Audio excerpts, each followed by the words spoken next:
Hi hello welcome to 6 TV. నేను మీ రచన. So ఈ సమ్మర్లో అయితే మనము ఎక్కువగా వాటర్ తీసుకుంటాం సార్. ఫుడ్ కంటే ఎక్కువగా అయితే ఆ వాటర్ తీసుకుంటామని చెప్పుకోవచ్చు. ఫుడ్ లేకున్నా కానీ వాటర్ అయితే కన్ఫామ్గా ఉండాలి, ఎందుకంటే ఎక్కువ దాహం వేస్తుంది. ఎటు వెళ్ళినా కూడా ఆకలి అయితే అసలు వేయదు. ఓన్లీ అంటే నార్మల్గా వాటర్ తాగాలి, చల్లటి వాటర్ తాగాలని మాత్రం ఖచ్చితంగా ఉంటుంది ఎక్కడికి వెళ్ళినా కూడా.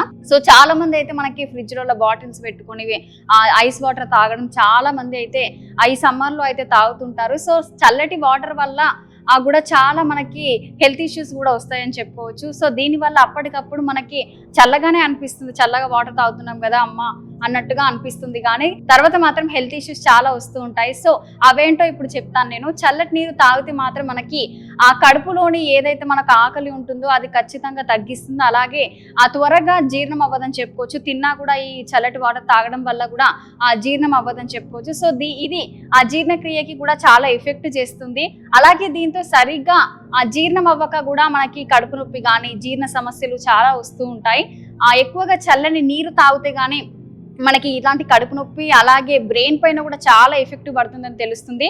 అలాగే దీంతో మనకి ఏదైతే మనకు బ్రెయిన్కి ఎఫెక్ట్ అయినప్పుడు తలనొప్పి, సైనస్, మైగ్రేన్ ఇలాంటివి అయితే ఖచ్చితంగా హెల్త్ ఇష్యూస్ వస్తూ ఉంటాయి.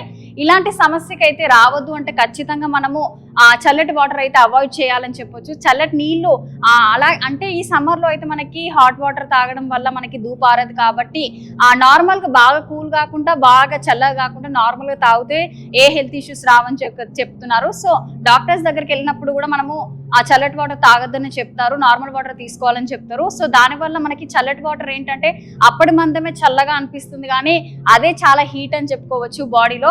సో ఎండాకాలంలో అయితే ఈ సమ్మర్లో కాబట్టి చల్లటి నీరు తాగడం వల్ల మనకి అలాగే గొంతు నొప్పి కూడా వస్తుంది. అలాగే మనకు శ్వాస తీసుకున్నప్పుడు కూడా చాలా ఇబ్బంది అయితే అవుతుంది ఖచ్చితంగా. సో చల్లటి నీటితో అయితే మనకి ఏదైతే మనకు ఊపిరితిత్తుల్లో కూడా కఫం కూడా పెరిగిపోయి గొంతు ముక్కులో అయితే రద్దీ ఏర్పడడం అయితే జరుగుతుందని చెప్పుకోవచ్చు. డాక్టర్లు కూడా ఇదే చెప్తుంటారు మనకి. ఎప్పుడు వెళ్ళినా ఇలాంటి ఈ సమ్మర్లో అయితే జలుబు చేయడం కానీ ఇట్లా కఫం ఏర్పడడం కానీ ఇలాంటివి జరిగినప్పుడు ఖచ్చితంగా వాళ్ళైతే కూల్ వాటర్ మాత్రం అవాయిడ్ చేయాలని చెప్తారు. సో ఈ చల్లటి వాటర్ తాగితే మాత్రం మనకి కడుపు నొప్పి ఇలాంటివి హెల్త్ ఇష్యూస్ ఖచ్చితంగా వస్తుంటాయి.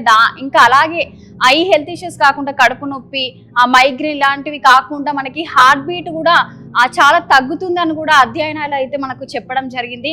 అలాగే బాడీలోని అయితే మనకు ముఖ్య భాగం ఏంటంటే నాడీ వ్యవస్థకి కూడా చాలా ఎఫెక్ట్ అవుతుందని చెప్పుకోవచ్చు. సో దీంతో అయితే మనకి ఈ హార్ట్ బీట్, గుండె వేగం కూడా తగ్గుతుందని అయితే మనకు డాక్టర్లు చెప్తూ ఉంటారు. అలాగే ఈ చల్లటి నీరు తాగితే మనకి ఏదైతే మనకు దంతాలు ఉన్నాయో, మన టీత్ ఉన్నదో దానికి కూడా ఆ నరాలు ఏదైతే ఉన్నాయో ఈ టీత్ కి ఏదైతే లోపల నరాలు ఉన్నాయో దానికి కూడా చాలా దెబ్బతింటాయని చెప్పుకోవచ్చు. ఈ సమ్మర్లో ఖచ్చితంగా అయితే ప్రతి ఒక్కరు ఇలాంటి హెల్త్ ఇష్యూస్ అవ్వద్దు అనుకుంటే మాత్రం ఖచ్చితంగా కూల్ వాటర్ మాత్రం అవాయిడ్ చేయండి. నార్మల్గా హాట్ వాటర్ కాకుండా మీడియం వాటర్ తాగితే మాత్రం చాలా మంచిదని చెప్పుకోవచ్చు. ఎలాంటి హెల్త్ ఇష్యూస్ కూడా రావని చెప్పుకోవచ్చు. సో మరో హెల్త్ టిప్ తో మళ్ళీ కలుద్దాం. చూస్తూనే ఉండండి 6 టీవీ.